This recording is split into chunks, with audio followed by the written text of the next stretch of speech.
tout le monde. J'ai une nouvelle réception de deux nouveaux bolides. Dans le fond, c'est deux modèles que ça faisait longtemps que je regardais.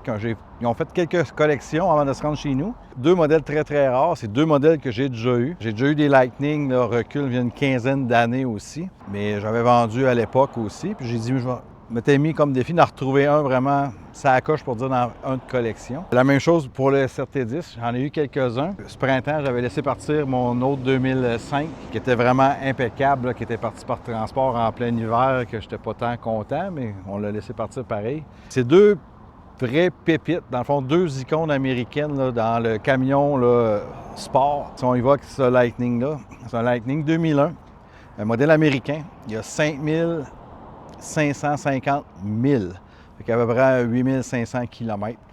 Original, jamais repeint, jamais accidenté. On va vous montrer des séquences un peu tout le tour, là, vraiment, là, que ça n'a pas été touché vraiment du tout.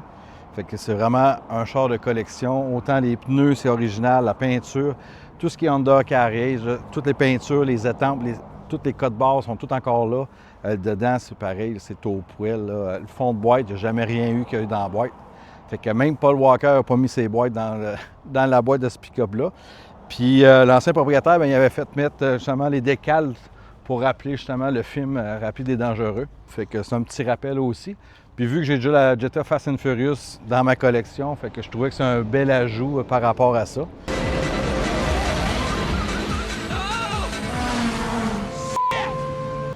Fait que on va vous donner des détails un peu plus de lui tantôt. Fait que si on traverse à mon SRT10 ici, 2004, lui c'est un Canadien, c'est encore plus rare. Lui il a 5200 km. Fait que c'est la même chose. C'est vraiment impeccable, ça n'a pas été touché, il n'y a pas de modification, les entrées d'air d'origine, les exhausts d'origine.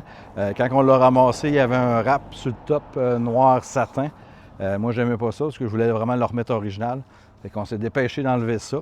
Lui, il a déjà eu des pare-pierres qui avaient été rajoutées là, sur les bas de caisse, sur le pare-choc avant. Fait que c'est vraiment, là, lui pareil, là, la boîte, là, ça n'a jamais vraiment servi. Puis moi, je trouve que c'est une belle paire qui se complète parce que c'est vraiment deux compétiteurs d'époque, un avec un V10 puis l'autre avec un V8 suralimenté. C'est deux conduites totalement différentes. Fait qu'il y aura une gang qui va aimer plus Mopar, une gang qui va aimer plus Ford. Mais là-dessus, je pourrais pas trancher lequel des deux est mon préféré. Fait que si on triche un peu, bien beau savoir, c'est tout pas mal de choses par cœur. À un moment donné, on ne va pas dire de menterie à l'Internet. Fait qu'on parle justement du Ram Viper ici. C'est un modèle avec la mécanique Viper, fait qu'on a un moteur V10. C'est un 8.3 litres. C'est un moteur qui développait 500 chevaux, puis à peu près 525 livres de torque. Lui, dans le fond, les simples câbles, eux autres, que dans le SRT10, tu avais deux versions. Tu avais le reg cab, puis tu as le crew cab. Puis dans le reg cab, tu pouvais l'avoir manuel. Fait que ça, c'était un gros plus. Tandis que dans le 4 portes, bien, tu pouvais juste avoir la transition automatique. Puis pour l'avoir eu en version automatique dans le 4 portes, c'est vraiment, là, je vous le déconseille. Puis c'est pas pour rien que la valeur de ces trucks-là en crew cab, ça lève pas. Parce que les transitions, ça travaille très, très mal là-dessus. Tandis que manuel 6 vitesses là-dedans, qu'un V10, là, propulsion en pattement court, là, il y a de quoi vraiment avoir du fun. Aussi, un fait à noter là-dessus, 0-100, c'est en 5 secondes. Un quart de mille, c'est environ à 13,6 secondes pour un pick-up, c'est quand même très bien.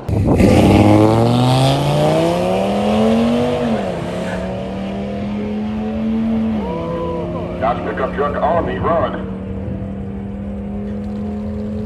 Then for the remainder of the afternoon, just running. La vitesse maximale, c'est 246 km/h.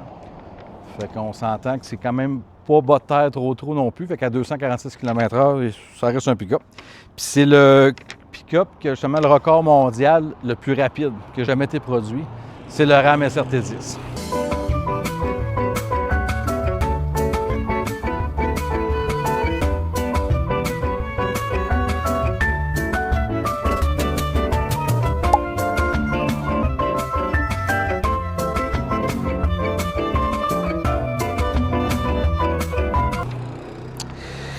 Quelle configuration qui avait différent versus un autre? C'est sûr, tu avais le capot là, avec la prise d'air pour laisser la place pour le V10. Tu avais le pare-choc vraiment, qui était vraiment différent comme un diffuseur avant. Tu avais les roues 20 pouces polies forgées. Tu avais le kit de break aussi. Tu avais une suspension rabaissée d'origine. Tu avais les amortisseurs Bilstein aux 4 coins. Les disques, c'est ça, c'est des disques 15 pouces à l'avant, 14 pouces à l'arrière aussi. Tout ce qui était modèle SRT10, là, on avait vraiment les jupes de bas de caisse, là, qui étaient comme un body kit qu'on va appeler, là, en arrière aussi. Puis le SRT10, tu avais l'aileron là, qui faisait plus la version plus sport aussi. Puis là, à l'intérieur, tu avais les bancs un peu plus comme un Viper, là, avec plus de support, veut pas pour la tenue de route aussi. Puis il y avait un méchant système de son là, avec un subwoofer d'origine là-dedans ça. Fait que ça pioche pas pire. Puis moi, qui me connaissent, du boom boom, puis j'aime ça quand ça brasse. Fait que si on va au deuxième petit papier, puis c'est un Lightning SVT 2001. Fait que tu avais une mécanique 5.4 litres, supercharge dessus aussi. Lui, il développait 380 HP, fait que c'est 120 HP de moins que le V10. Il y avait quand même 450 livres de coupe. C'était des modèles propulsion. Fait que le 0-100, il faisait en 5.8 secondes.